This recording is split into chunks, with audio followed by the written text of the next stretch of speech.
भाविकांनी जे प्रबोधन आता ऐकलं, जे काय माझ्या बुद्धीला झेपलं तेवढं विश्वकर्माचं चरित्र सांगण्याचा मी प्रयत्न केला. विश्वकर्मा हे भगवान विश्वकर्मा जे भगवंताचं दुसरं स्वरूप आहे, भगवंताचा जे दुसरा अवतार आहे, त्या भगवंताच्या दुसऱ्या अवतारापासून भगवंताचं वृद्ध स्वरूप हिलाचल पर्वताच्या ठिकाणी भगवंताचा अवतार झालेला आहे, म्हणजे वेरूळ.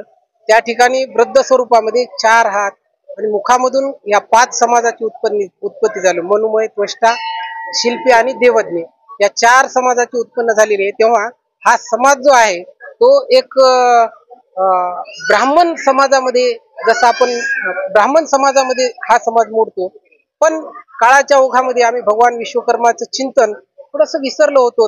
कर्मधर्म संयोगानं या समितीचे, या विश्वकर्मा मंडळ समितीचे अध्यक्ष नागनाथरावजी पांचाळ, गोपीनाथरावजी पांचाळ, आमचे खर्डे पाटील, अनेक जे कार्यकर्ते इथं संघटित झाले आणि असे विविध प्रकारचे कार्यक्रम करून आमच्यासारख्या छोट्या छोट्या लोकांना तुम्ही काहीतरी करा, पुढे जाण्याचा जे मार्ग दाखवण्याचा प्रयत्न चालू आहे, त्यांचं खरोखरच मी या ठिकाणी सहर्ष स्वागत करतो.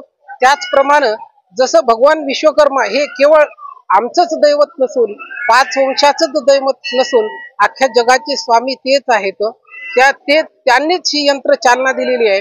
प्रत्येक जे काही कारखाना चालू असतो, ज्या कारखान्यामध्ये मशीन असतात, जे कॉम्प्युटर असतात, जे काही आहे कर्म करणारं जे काही साहित्य आहे, जे काही यंत्र आहेत, त्याच्यामध्ये या सर्व यंत्रांचा निर्माता, या सर्व यंत्रांचा कार्यकर्ता, प्रत्यक्ष काम करणारा आणि कृतीतून केलेलं कार्य करून दाखवणारा देव म्हणून, कधी देवाचा शिल्पाचार्य झाले, कधी जगद्गुरु झाले, कधी प्रजापती झाले, कधी ब्राह्मणाच्या रूपामध्ये काशी येथे जन्माला आले, कधी अंगिरा ऋषीच्या घरी अंगिरस म्हणून निर्माण झाले.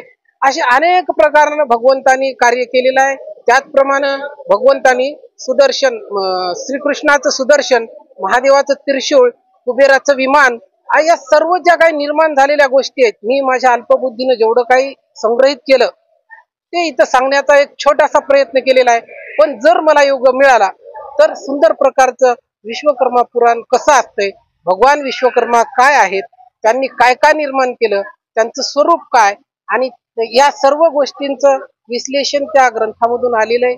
माझ्या जे काही वाचल्यात, जे काही पाहण्यात, जे काही ऐकण्यात आलं ते एक सांगण्याचा प्रामाणिक मी प्रयत्न केलेला आहे. जय हिंद. विराट प्रभू विश्वकर्माजी भगवान यांच्या दरबारामध्ये हे 4था वर्धापन दिन सोहळा संपन्न झालेला आहे आणि त्या निमित्ताने आमचे आदरणीय प्रमुखस्नेही बालाजी महाराज पांचाळ वागीकर यांच्या मुखारविंदातून सुंदर असं विश्वकर्माजीचं चरित्र श्रवण करायला मिळालं.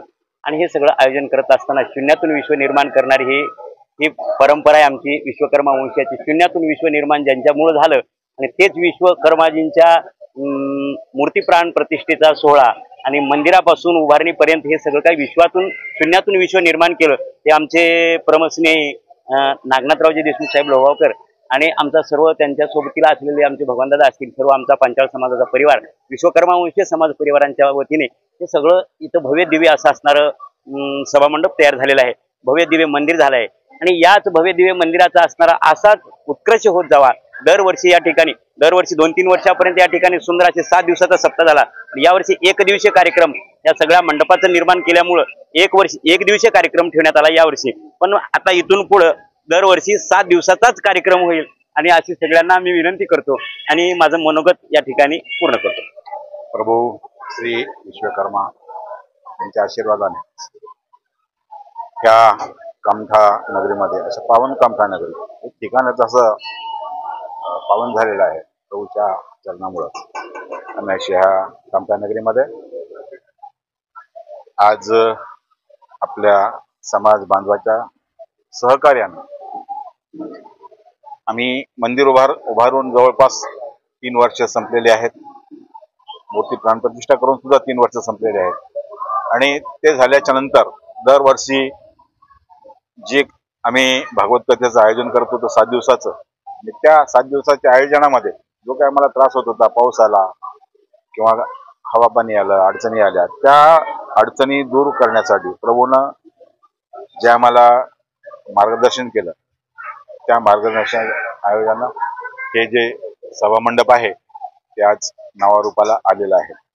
आणि ह्या सभामंडपाचं नावरूप जे होत आहे ते तुमच्या सगळ्या समाजाच्या सहकार्यानं आणि माननीय आमदार कल्याणकर साहेबांच्या सहकार्यानं हे सभामंडप पूर्णपणे होत आलेलं आहे. अजून बरंचसं काम बाकी आहे. समाजाचं सहकार्य लाभेल ही खूप मोठी अपेक्षा आहे. आणि आजपर्यंत आम्हाला समाजाचं सहकार्य भरपूर लाभत आलेलं आहे. सुरुवात आम्ही शून्यातून केलेली होती आणि आज परमेश्वरानं एक चांगली वास्तू या ठिकाणी उभी करून घेतलेली आहे आणि त्यांच्याच आयोजनानं हे सगळं कार्य होत आहे.